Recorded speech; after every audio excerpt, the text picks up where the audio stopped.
convidado hoje aqui no Jornal 96 é o médico Cipriano Maia, ele que vai ocupar a Secretaria Estadual de Saúde por indicação da governadora eleita Fátima Bezerra. Bom dia, Cipriano. Bom dia, Diógenes, bom dia aos ouvintes. Você já sabe o que lhe espera? Eu tenho uma noção bem próxima da realidade, já que acompanhamos a construção do SUS no Estado há bastante tempo e tivemos um conjunto de informações durante o processo de transição. O que mais lhe chamou a atenção diante dos dados coletados pela equipe de transição? Nós temos uma crise assistencial recorrente que se traduz nas filas, nos corredores dos principais hospitais do Estado, com filas de cirurgias, dificuldades de acesso a exames, a especialidades, enfim.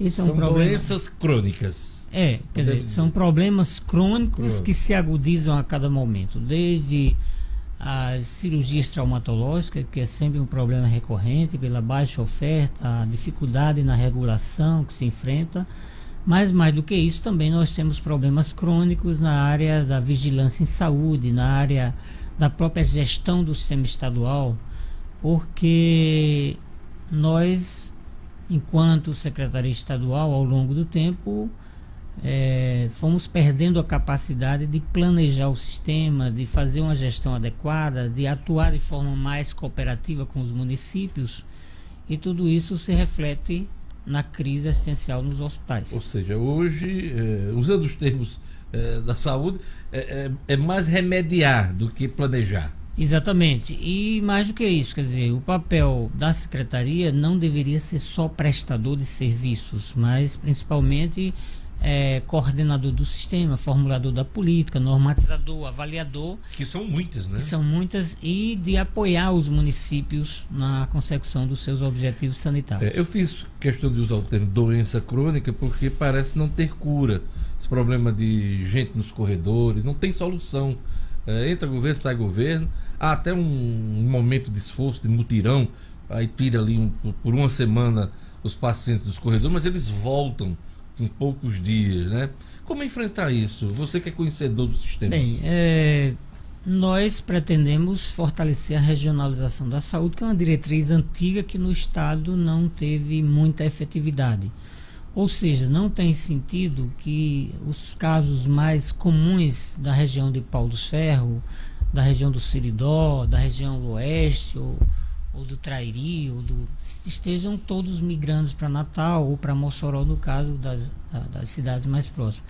Nós temos que fortalecer a resolutividade desses hospitais regionais, instituir as policlínicas para o atendimento ambulatorial especializado no âmbito das regiões, né, para que realmente demande para Natal e Mossoró os casos mais complexos. Com isso, você, inclusive, otimizaria os serviços assistenciais de maior densidade tecnológica. Agora parece que é uma coisa até cultural, né, Cipriano? O camarada adoece, tem um problema grave, aí quer dizer, manda para Natal antes de um atendimento até na própria cidade, nas unidades básicas de saúde. Quer dizer, você tem que melhorar a qualidade e a resolutividade da atenção básica. A atenção básica, ela se expandiu bastante, ela já tem uma cobertura satisfatória. O programa Mais Médico, inclusive, facilitou bastante a fixação dos médicos. Já tinha o Saúde da Família, né? Exatamente. E o Mais Médico vem para exatamente garantir a presença do médico na equipe. No entanto, precisamos melhorar essa resolutividade. Quer dizer, dar mais apoio ao diagnóstico e o Estado apoiar mais os municípios para que a avaliação daquilo que é feito possa apontar as melhorias necessárias. Isso é um desafio tremendo e os municípios enfrentam dificuldades e o Estado, na maioria dos momentos, não está presente para apoiar. Isso é um dado. Com isso, a gente também não pode fortalecer o discurso, que às vezes se reitera muito de que a atenção básica não resolve nada. Ela resolve bastante coisas. Quer dizer, seria muito mais grave se não tivéssemos essa atenção básica funcionando. Agora, precisa melhorar a resolutividade e ampliar essa oferta, principalmente nos centros maiores, como Natal, Mossoró, que ainda tem coberturas abaixo do esperado. O atual governo tem divulgado muitas reformas, construções. O que é que o senhor está recebendo aí toda essa estrutura aí? Bem, eu tenho uma avaliação crítica desses investimentos que foram feitos. Nós tivemos muitos investimentos dispersos que não foram concentrados em serviços estratégicos, tipo fazer funcionar um hospital regional com resolutividade e qualidade, ou uma policlínica em cada região, como fez o Ceará, com uma excelente resolutividade. Eu conheço 2 policlínicas regionais do Ceará que têm um desempenho bastante... Tipo UPA? Não. A policlínica, ela atende o paciente que encaminhado da atenção básica precisa de uma consulta especializada em cardiologia, em psiquiatria, em cirurgia vascular, enfim. Essas policlínicas funcionam muito bem, inclusive com articulação com a rede básica. Que é mais emergência, né? Não, nós temos a diferença entre a UPA, que atende a situação emergencial de pronto atendimento, sim, e o atendimento ambulatorial especializado, do doente crônico que precisa de um acompanhamento, de uma avaliação que a atenção básica muitas vezes não resolve, ou de um exame especializado. Então essas policlínicas, elas têm inclusive oferta de exames especializados, mas também do apoio terapêutico junto à atenção médica, né? Do fisioterapeuta, do psicólogo, do assistente social. E elas funcionam muito bem, para que você não caia tudo no hospital. Porque o hospital é o caso que necessita de internação ou de uma cirurgia ambulatorial, né? Então, o que nós temos de desafio aqui é organizar essas redes de atenção, esse sistema que começa pela atenção básica, né? Que deve melhorar sua resolutividade, ter a atenção ambulatorial especializada no modelo de policlínicas e chegar ao hospital aqueles casos que demandam atenção em urgência ou procedimentos cirúrgicos ou internação hospitalar por causas crônicas ou associadas a eventos agudos, enfim. Então, isso que nós precisamos, organizar as linhas de cuidado, né? Nós tivemos a proposta das redes que o Ministério lançou em 2010, que foram desenhadas até com uma certa, digamos assim, propriedade técnica, mas tiveram pouca efetividade. E isso é o desafio que nós temos, organizar os serviços existentes, qualificar o seu desempenho para que os problemas sejam resolvidos o mais próximo possível de onde a população mora, nas regiões, e só chegar aos hospitais mais com maior densidade tecnológica, com maior qualificação técnica, quando realmente necessário, de uma forma ascendente, de um fluxo organizado com regulação. E este é um elemento também que precisa melhorar no sistema. Para funcionar tudo isso, todas as ideias, fazer essa rede funcionar, atendimento prático e também as policlínicas, vai precisar de dinheiro. O que é que você tem se deparado em termos de números? Muitas dívidas? Exatamente. Nós temos uma estimativa de restos a pagar bem considerável, né? Se estima pode chegar próximo a 500 milhões de reais. 500 milhões de reais de restos a pagar na saúde? Restos a pagar acumulado desde os últimos anos, né? Que vem sendo acumulado pelas informações preliminares que nós temos. Agravado por uma situação de que nós temos um orçamento para 2019 reduzido em 400 milhões. 400 milhões? 400 milhões. Quer dizer, nós tivemos este ano um orçamento que foi votado em torno de 1 bilhão e 900 milhões.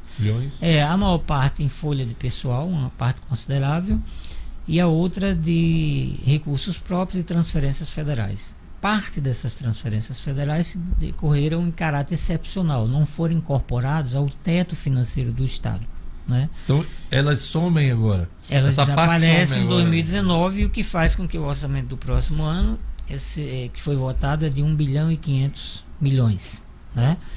Em torno de 900 milhões é folha de pessoal. Né? O senhor tem esperança de recompor esse orçamento que vem de Brasília, mesmo diante de um governo que politicamente não está alinhado com o pensamento do Partido dos Trabalhadores aqui no Rio Grande do Norte? Nós vamos fazer a argumentação técnica e vamos negociar, e a governadora vai buscar recursos, mas sabemos que o quadro não é favorável. Luiz Mandetta, não só, o Mandetta, o futuro ministro da Saúde, exatamente, do Bolsonaro. Mas, além disso, nós temos o congelamento dos gastos decorrente da PEC, que já limita isso. Sim, o limite do teto, aquela emenda do teto, né? Que já limita a expansão dos recursos para todo o país, não é só para o Rio Grande do Norte. Mas nós vamos argumentar o per capita de recursos destinados à média e alta complexidade no estado está abaixo da média do Nordeste e do Brasil, e nós vamos argumentar em torno disso para que possamos ampliar esse teto de recursos, mas o nosso maior desafio é fazer um uso racional dos recursos existentes.